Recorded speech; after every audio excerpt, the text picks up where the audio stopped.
Por exemplo, como eu estou começando agora do absoluto zero, tem inúmeras, eu não tenho experiência nenhuma, né? Estou aprendendo do zero com vocês.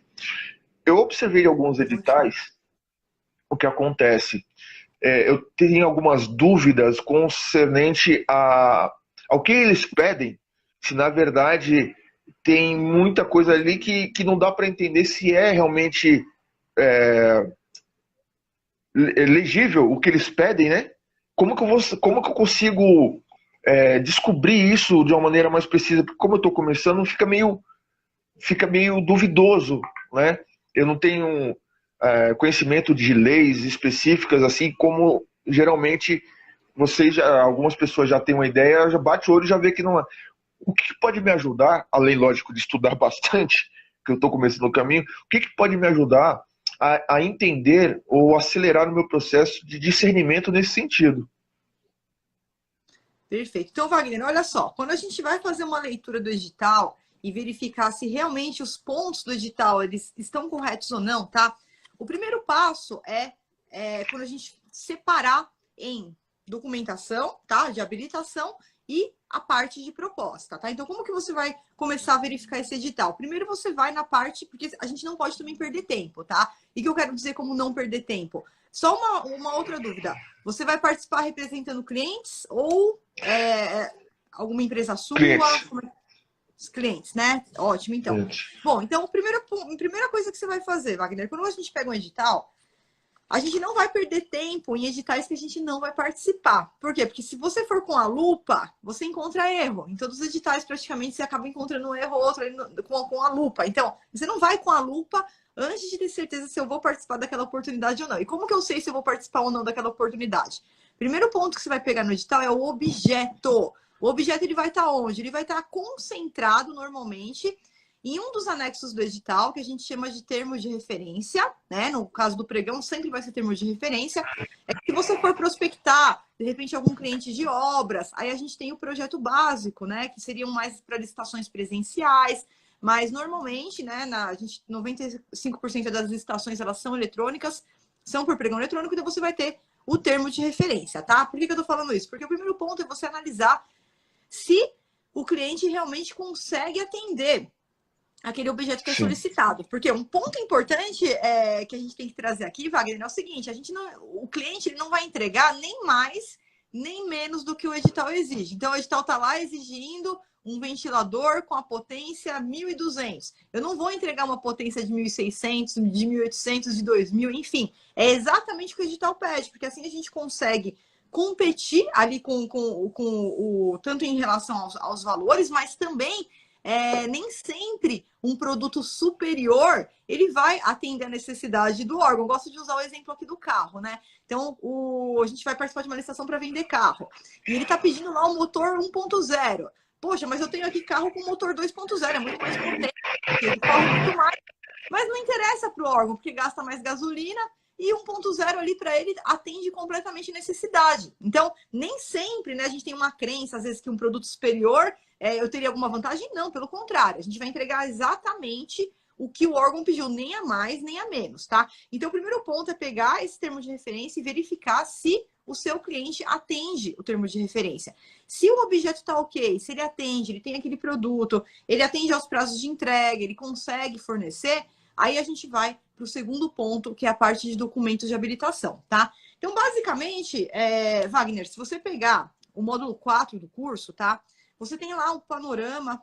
Basicamente, então, lá no módulo 4, a gente tem a concentração dos documentos que podem ser exigidos em licitações. Então, de regra, qualquer outro documento que não esteja lá, a gente já tem que abrir a lupa, tá? Porque pode ser uma exigência irregular. E a maior parte dos erros se concentram na parte de documentos.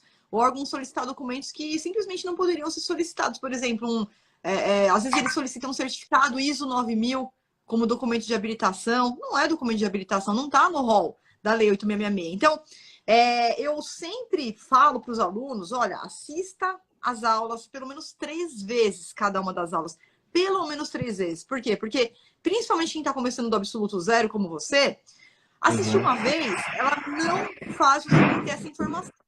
E sempre que você tem acesso a uma informação nova, um contato só com aquilo lá, é que nem você falar, eu vou aprender a jogar tênis, tá? Aí você vai lá e fecha 3 aulas de tênis com o seu professor. E por mais que você se dedique 100% àquelas 3 aulas, você não vai sair ali sabendo jogar tênis. Você vai ter que, né, treinar.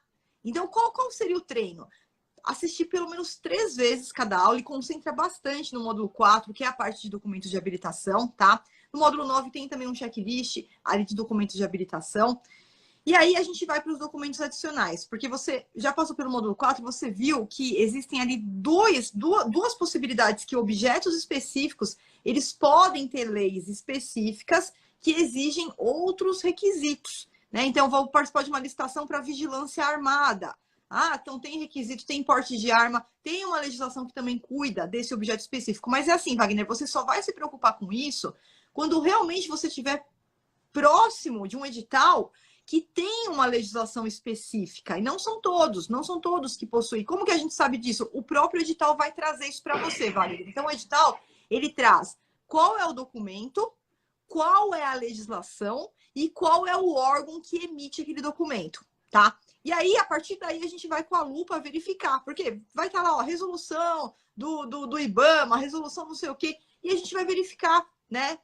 Coloca essa legislação e verifica se realmente aquele documento ele exige esse critério especial, esse critério específico, tá? Mas são para casos específicos, Wagner. Então não existe assim não existe um livro, não existe um roteiro onde a gente vai ter ali todos os objetos especiais e cada documento. O que existe sim, eu deixei no módulo 4 para vocês, é um documento da própria AGU, que eles fizeram uma análise aprofundada desses tipos de objetos que têm requisitos especiais e eles mesmos já disponibilizaram qual que é o documento, quando que o órgão pode pedir esse documento. Então, aquele caderno da AGU, ele também vai auxiliar muito quando a gente estiver diante de documentos especiais para determinados objetos. E é uma análise de campo. Wagner, eu trabalho há 23 anos com licitações, eu não tenho como decorar isso. Você fala, Flávia, você sabe qual... Não tenho. É uma análise de campo, é no caso a caso. Então, opa, nesse caso aconteceu isso, então vamos lá, vamos ver, vamos levantar, vamos pegar o caderno da AGU, vamos verificar se realmente esse documento é um documento que pode ser solicitado. E assim, Wagner, eu vou estar sempre à disposição lá no portal. Se surgir uma dúvida, você, poxa, eu não encontrei e tal, você pode escrever.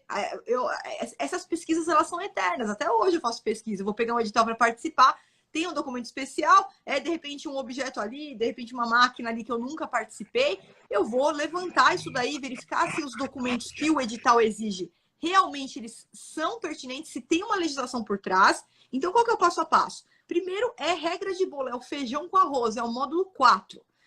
Toda a documentação que está lá, tem uma documentação fora que está lá, opa, já vou ligar o radar, porque pode ser um documento ilegal, um documento proibido, um documento que não poderia ser exigido, tá? Não, Flávia, só que acontece que eles estão exigindo aqui um cadastro lá do IBAMA, só que está escrito aqui, olha, a resolução número tal, artigo número tal, aí a gente vai dar uma olhadinha na resolução, opa, realmente é um objeto especial que exige esse cadastro aqui do IBAMA, exige esse documento específico. Então, é um levantamento que a gente faz caso a caso, somente em objetos específicos. Vê se ficou um pouquinho mais claro ou se eu te confundi mais aqui, Wagner.